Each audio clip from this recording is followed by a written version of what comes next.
अरे तू भगवान का अविनाशी अंश है, तेरे को कुछ नहीं चाहिए प्यारे। तू शरीर भाव में स्थित हो गया इसलिए चाहिए, कुछ नहीं चाहिए। जिस दिन जो ठान लेगा वैसे ही होगा। कई वर्ष अन्न नहीं पाया गया। ब्राह्मण में क्या मिलता, कभी जब कोई पूछता वैसे तो उबली हुई आलू या इतना गुड़, या कभी कोई हफ्ता 10 दिन में दूध थोड़ा दे देता, कोई फर्क नहीं पड़ता।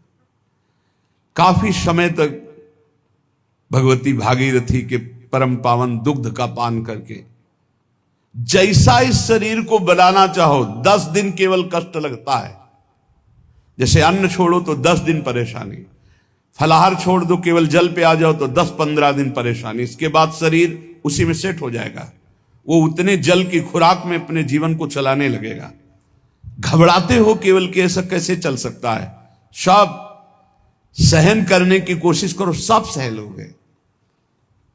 सच्ची मानिए, ये अच्छे अच्छे पदार्थ खाकर सुविधाजनक जीवन व्यतीत करके वो उच्च कोटि की अध्यात्म की ऊंचाई बहुत कठिन है, बहुत कठिन है।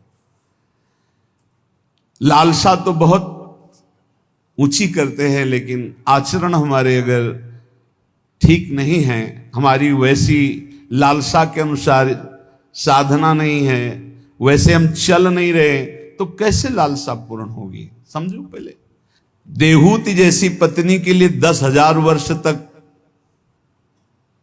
करदम जी को तपस्या करनी पड़ी थी। भगवान प्रकट हुए थे तब महाराज आदि सम्राट मनुष्य रूपा से प्रकट हुई देहूति जी, और भगवान कपिल देव जी जैसे पुत्र प्रकट हुए। तपस्या, भजन। बोले जो मंद बुद्धि वाले हैं, अच्छा खाने को मिल रहा है, सुविधाजनक रहने को मिल रहा है, दिन कट रहा है, दिन काटने के लिए मिला है। अरे एक एक मिनट सार्थक करने के लिए, काटने के लिए नहीं। दांती पीस के भजन होता है। देखो हम बताएं तुम्हें अनुभव की बात, 10-5 मिनट भजन में मन लग जाएगा जो अच्छा अभ्यास किए हो।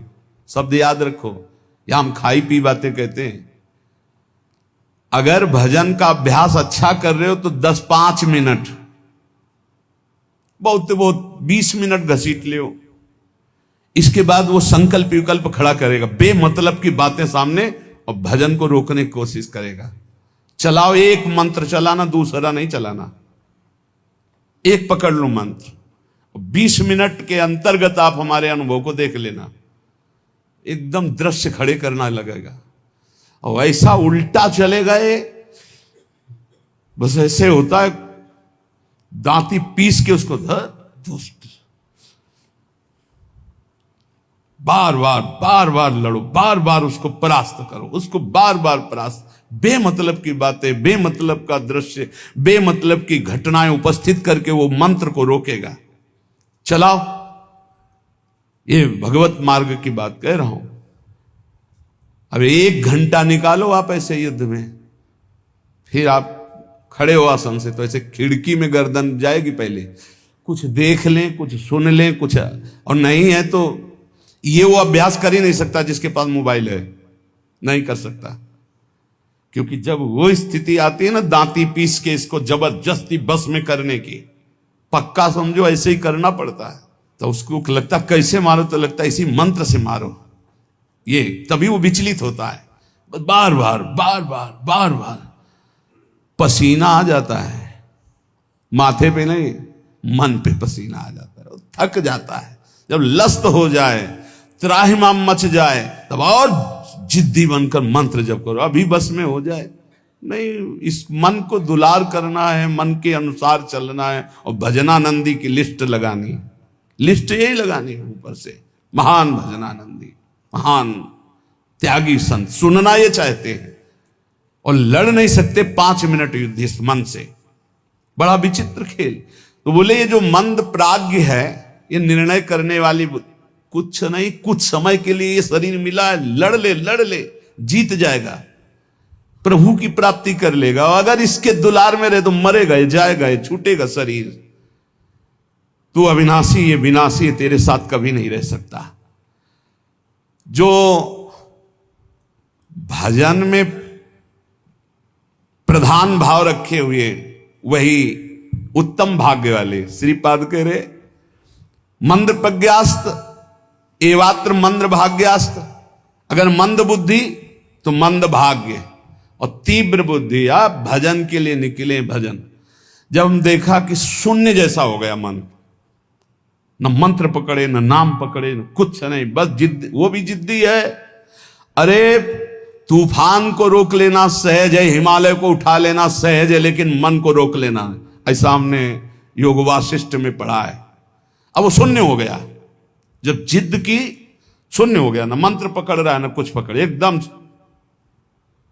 खड़े हो गए, पद गायन शुरू किया। अब तेरी जरूरत ही नहीं, जोर जोर से पद गायन। ऐसे थोड़ी इस पर ऐसे थोड़ी चढ़े बैठे रह गए, हर समय 24 घंटे चढ़े बैठे। तब वो धीरे धीरे धीरे फिर हाथ उठा दिया। अब वो जब सहयोग करने लगा तब आनंद आने लगा, और जब आनंद में डूबने लगा तो परिपक्व हो गया। फिर उसको थोड़ी देर बहुत विघ्नकारी, अंदर ही अंदर खत्म, न मंत्र में लग रहा है, न नाम में लग रहा है, न एकदम शून्याकार स्थिति। अब हम चलाना चाह रहे मंत्र, वो बिगड़ेल कुछ नहीं सन, और उसके बिना होगा नहीं कुछ। जैसे हमारे बिना वो कुछ नहीं कर सकता, ऐसे बंधन और मोक्ष का कारण मन ही है। इसको बिल्कुल हमको ठीक करना है, दवा खवानी है, इसको दवा खवा के इसको स्वस्थ करना, तभी हम भगवत प्राप्त होंगे।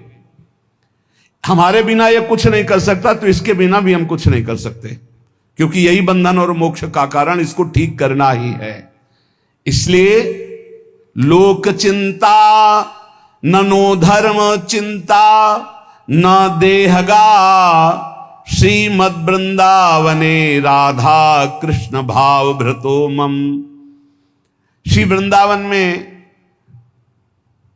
यदि आपको आने को मिला है, सत्संग मिला, धामवास मिल रहा है, अब मन से तुमको निकालनी लोक चिंता ना, नो धर्म चिंता ना देहगा, खाली करो, यही करना है।